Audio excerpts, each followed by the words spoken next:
fmtransmitter.com. It turns any old radio that is not Bluetooth compatible or have an auxiliary port in, and it makes it Bluetooth compatible with your phone. I have an iPhone 4S, which is an older phone, but it works on iPhone 5, 6s. It works on Androids and Samsungs and other different models. If you go to iPhone.fmtransmitter.com, you can pick the phone you've got and order it that way if you want.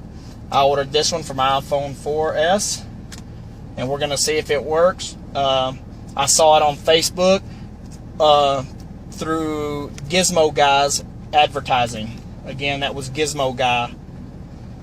We're going to make sure it works on my phone. I'm going to turn my radio on. An Austrian Academ Pecan. I'm on just a local radio station. Mary and Lloyd Anderson needed to summit Mount Rainier back in 1938. And I'm on 102.1. You can choose 107.3 or 87.9. So I'm going to 87.9. You can hear that it's just a dead station. Okay. I'm going to put it on. There's a little switch right here. Turn it on and hit play. And it's playing my music.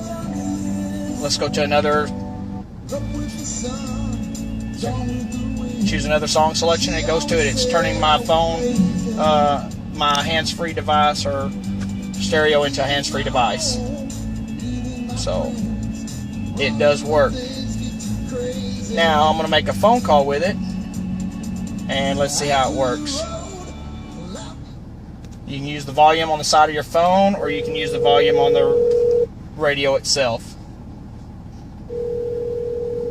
It's coming through my speakers. Hello?